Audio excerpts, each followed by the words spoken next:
Hi guys, welcome to another one of my Photoshop tutorials. I'm currently working on a complete series and I'll basically just continue as long as I keep getting the views and everything that just makes it worthwhile, basically feedback, etc. What we're going to do is, what I'm going to do is I'm going to show you a very simple color replacement technique. It also can be a destructive technique, meaning if you mess something up with it, you can't just simply Control Z to undo your way out of the mess you've created. You have to delete the layer and start again.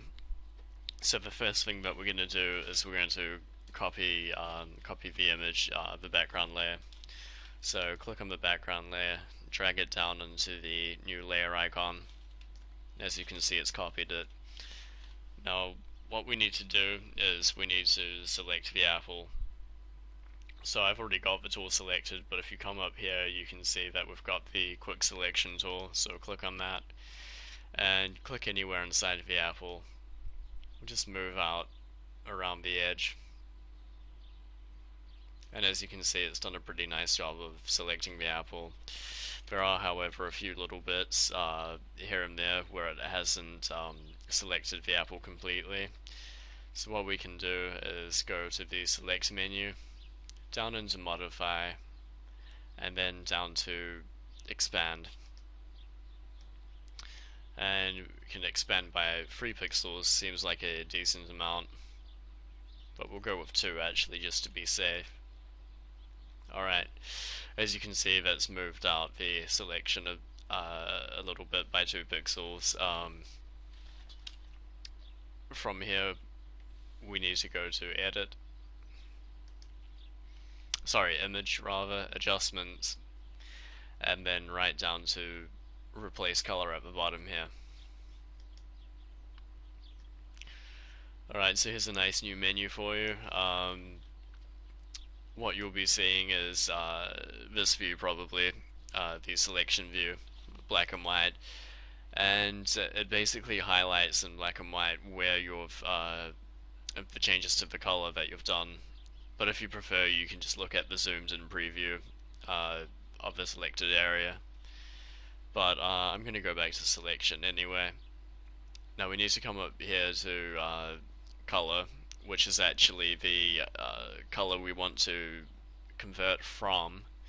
So if we click here, and you can go through here and find the shade of color that you want to convert from, which would be somewhere around here in a green area. But it's a lot easier to use the eyedropper tool, so you don't have to do anything to convert to it. Just slide your cursor off the edge of that window, and as you can see, we've got the dropper tool. I think I just called it the eyedrop tool, which is not good. That's not actually what it's called, but anyway, we just go in between, not too light, not too dark. There we go, and click OK. And now we also, of course, need to select the color that we want to change it into, so I guess this is fun time. So we'll click the result color, and we'll use this menu to select it. So we can slide up, and as you can see, it's a nice healthy red now. That looks pretty good to me by default. But for the purpose of this exercise, I'll choose something a little more exciting, so let's go with this nice purple. Click OK. Oh, you can also play about with the brightness of the change using the lightness setting, which actually changes the end color, as you can see in the preview, and the saturation as well, which changes the intensity, but once again it actually changes the color. So you can see this is a really neat tool, and of course this has changed and it's glowing bright white where it's changed the color, and as you can see it's kept the glow, the reflection. I mean, so you can see that represented here in the dark patch and the spots around here. So we'll click OK, and you can control D to deselect, or you can go select and then down to deselect. And I don't know about you, but that actually looks pretty good to me. Now what we can do from here, if you haven't, well, some of you will have learned enough from this, learned what you needed to know, but we can take it a step further and we can duplicate the layer once more, and we can change her skin tone. So we'll go back up to image, scroll down to adjustments, and then down to replace color. Then we'll just click anywhere on her skin, and that will make it the color to replace, and also the replacement color, but we're going to change that. So we'll change the replacement color. I'm going to go with bright white actually. And you can change the lightness if you like.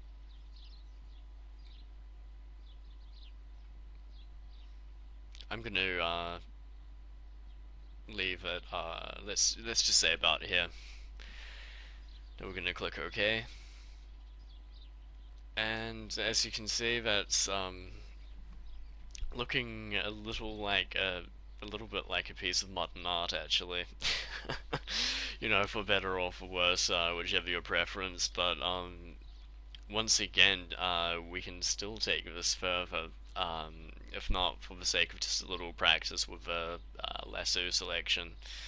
So we'll create another layer, duplicate layer rather,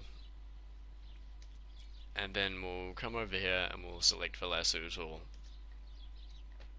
And what we'll do here is we will select around the edge of her lips. Whoop.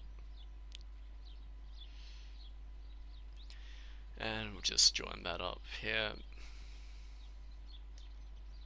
Alright, that's not too bad.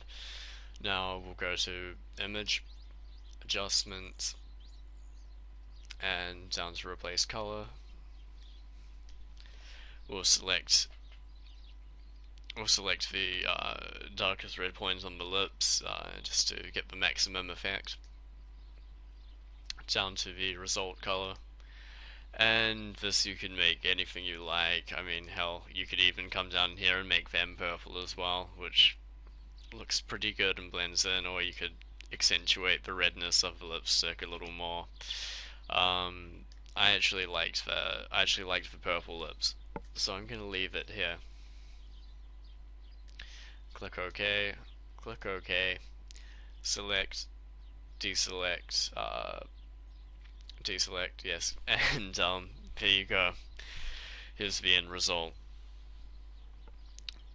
I really like that look actually, and I wouldn't mind a print of that for my wall. So hopefully you've learned enough. You've learned all that you need to from this, about this replacement technique. It is quite convincing, I guess. If you use it sparingly. I mean, I went quite overkill on the skin and went for a more arty kind of look. So it has turned out to be a nice color splash example as well. So hopefully, yes, hopefully you've learned from this, and I'll see you with the next tutorial.